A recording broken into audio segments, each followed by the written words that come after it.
out there in the world in an internally balanced way.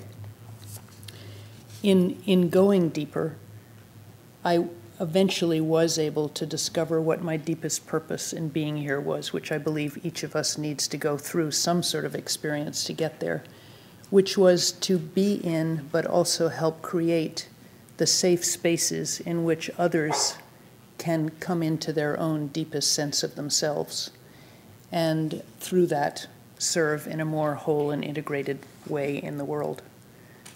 Having discovered this doesn't mean that there aren't struggles. There are. And I continue to try to balance between that space for internal time and, over the last few weeks, having been in Dubai, India, and South Africa until the day before yesterday, and then flying out here last night. Not an example of a balanced life, but... So I wanted to give a couple of learnings from my own experience as I've tried to bring Synergos into this balanced masculine-feminine of some of the ways that we as women, and I include that in that women philanthropists, can relate in ways that I think are rebalancing in the world. And one is the quality of convening, drawing people into created safe spaces. It happens that it's much easier for people of influence to have access to others, to information, to skills, to ideas, and even resources. So that if we are trying to shift the paradigm using our own convening power, then the life that we have grown into or have inherited, that of philanthropist, but beyond philanthropist in the sense of having money, is a good place to start doing that. A second quality that I also feel is essentially a feminine quality, which doesn't mean that it's only women that have it, is that of networking. Networking across themes that we believe in, within and across organizations, with civil society groups, governments, religious institutions, business. And I would just give as one example that Synergos has 3 different networks through which we operate. One is the Global Philanthropist Circle that Patrick mentioned. Another is called the Senior Fellows, which is civil society leaders from around the world. And by networking across these 2 groups, we're getting both sectoral and, to some extent, vertical integration of ideas, commitments, and ways of working together. A third aspect that I've discovered is critical to what I think is needed in the world is the conscious effort to bridge across divides by becoming what I call bridging leaders. Bridging leaders have credibility within their own constituencies, and with others that allows them to reach out across divides. There are skills that we, Synergos and our partners, have identified that I think are fundamental for the type of leadership that we need moving forward in today's world. Those include, not surprisingly, what I also view as feminine skills, listening skills, empathy, that is the ability to put ourselves in others' shoes, the ability to foster what I consider chains of trust. That is, I know someone with whom I have a close relationship, and you know someone who may be in an opposing position, but because we trust each other, we can create a chain that allows for trust that bridges across that divide. Relatively low ego needs, and the need to take credit, and the ability and inclination to reach out to diverse others to gain their trust. I was going to give some examples of some amazing bridging leaders, but I see that my time is running out, so I'm not going to talk about them here.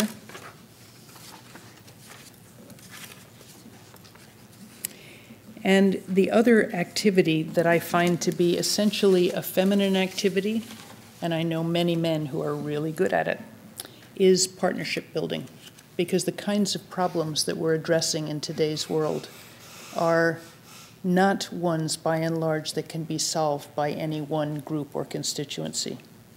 So using convening, facilitating, and skill building of others, We have engaged in a number of partnerships around the world, and many other organizations have too.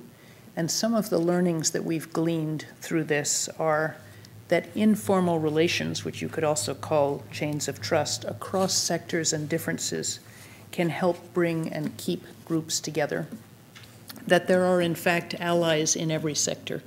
We don't need to consider the government our enemy, because within government, no matter how much we dislike that particular one, there will always be people with whom we can align and ally ourselves. That peers influence peers when it comes to changing attitudes. And ironically, that partnerships only work when no one party can solve the problem alone. In other words, if you can solve it by yourself, go for it. It's much easier. But too often, it doesn't work. And also that we need to consider a long-term perspective in terms of trust building and even funding of such initiatives. Social change just is not quick. So if everything in the world were to remain the same and not get worse, these kinds of roles and skills would still be important and justified to grease the wheels for social change. But given what is happening in the world and why, they take on a greater urgency. I believe that the very ways of working that I just outlined that characterize us represent the way forward to a world where the yin and the yang are back in balance. We are, or we can be, the bridgers who can reflect on our own balance, create opportunities for others to reflect, reach out across divides, build trust among constituencies that see things differently, build the capacity of bridging leaders and bridging organizations. We can promote partnership approaches to problem solving that will reduce inequalities, environmental degradation, conflicts, and injustice. And we can expand learning, well-being, creativity, collaboration, solidarity, empathy, and a sense of connectedness to something larger than ourselves. This is not a technical assignment that I'm outlining. It requires more of us than a commitment to our day jobs. It will require personal transformation, patience, tolerance, passion, faith, and trust. Trust that we can, and we must, reach out beyond our own little group, reach into ourselves to expand our consciousness of our soul's true purpose in life, and of our masculine and our feminine, our yin-yang internal balance. For that balance is what will enable us to employ the right strategies at the right moment, personally, organizationally, to collectively rebalance societies, the relationships among them, and the earth herself, whose precious balance we're in danger of destroying, but whose capacity for regeneration will flourish again as we harmonize with her in the way that our ancestors used to do and indigenous groups around the world still do. More practically, we can ally ourselves with the disenfranchised, leverage our investments with those of governments and businesses, and connect civil society to other sectors to create more collaboration and sustainable solutions. But I'm not advocating simply working harder and burning ourselves out. I've already tried that. I didn't like it. I assume some of you have too. I don't recommend it. The balance that I'm passionately advocating includes inner balance, masculine and feminine, action and reflection, personal, professional, as well as a balance of forces out there in the world. We can't leave this just to the spiritual leaders, though we need them. Just as we can't abdicate our role in this shift to the political or economic leaders, though they will still strive to play the lead role. We, women, citizens, global citizens, civil society leaders, must enable others with less power to come to the table with a voice so that together we can hold our formal leaders accountable and influence the kinds of societies and world we want to see. And a final note to encourage ourselves when we and the world seem to be slipping back into old patterns. All life functions in cycles of expansion and contraction. The earth itself, our bodies as we breathe in and breathe out, as our digestion processes work, as we give birth, we will feel afraid. We will want to pull back. We will feel confused about what to do next. But if we can view these contractions as normal parts of a cycle, knowing that they will come full circle, if we can play the encouraging role for our friends and colleagues when we see them falling into despair, and allow them to do the same for us, then we can, individually and collectively, and always in tandem with the great mother that is our earth, move toward the rebalancing that is what the world most needs now. Thank you. Hi, everyone. Good morning. It's so great to be here in Chicago. I grew up in Milwaukee, actually, and I was watching last night in the hotel room what's happening in Madison, which is really, really interesting. I'm thinking about heading north, maybe, and showing up. But I feel like I've gotten to know Peggy quite well over the past year, and I feel like it's less that we met one another and more like we recognized one another. I would say everything that she just said in her presentation is what my husband and I, after something we call the Big Bang that happened in 2006, we were a little bit in the shadow because what happened was my father-in-law, Warren Buffett, decided to give his money away while he was alive, a choice that was, I think, we've seen the ripple effects from that and how that's inspired others to do that as well.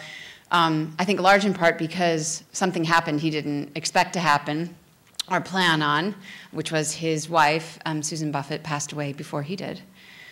And so the Gates Foundation received a $30 billion pledge, and my husband and I, his youngest son, Peter, received a pledge of $1 billion for our foundation that I'd been working on in Milwaukee and nationally, a little bit internationally, for about 8 years prior to that, and moved to New York and was thinking about then what we were going to do and maybe focusing the foundation more. So we spent time really thinking about, okay, what are our biographies? Someone sat down with us and said, I want to help you with this, but I need to know who you are. So tell me your life story. We thought, okay, this is a waste of time. And then as we got into our life stories, we realized not a waste of time. What you do in your philanthropy is an extension of who you are, and everything that has happened to you in your life and framed your life and where you've come from and how you think, and that has shaped you. So I don't think there's any way, unless you want to be unconscious about your philanthropy, that you can get away from having to deal with right here and what's inside of you and your experiences, your belief system, how you see the world. So my husband and I embarked on an exercise, and we had 2 years of strategic planning. We'll be lifelong learners in this, because this is what this is about as well, is being very open and to learning and growing and seeing and your entire life of, you hope, right? But certainly in your philanthropy. And what we realized, and we traveled a lot, and we studied, and we had hundreds of thought leaders in and whatnot, is that the world is really out of balance. We wanted to also understand what's the trajectory of history that we're living in today. What are the unconscious programs? What are Joseph Campbell uses the word archetype. What are the sort of programs, conscious and unconscious, at work in the world? And we came to the conclusion that the world is out of balance. And what do I mean by that? Well, we've had a world based on manifest destiny, empire building, colonialism, domination, and exploitation to such a degree that it's normalized, I think, at the expense of partnership, collaboration, democracy. As I was hearing Peggy talk, I kept thinking she's talking about democracy. All the things that get you to a democratic system, and is democracy, is that balance, that participation. So we saw that and we thought, well, this is what we're living in. These are the forces we're living in. And so how would you get towards greater democracy, balance, cooperation, collaboration? And then again, we saw, or in our language, in our frame, we saw this imbalance between the masculine and feminine values, impulses, energies, things like that. And we could talk about easily what the masculine ones were. It's, action and measurement and, all these sort of things that we value in society, competition, but weren't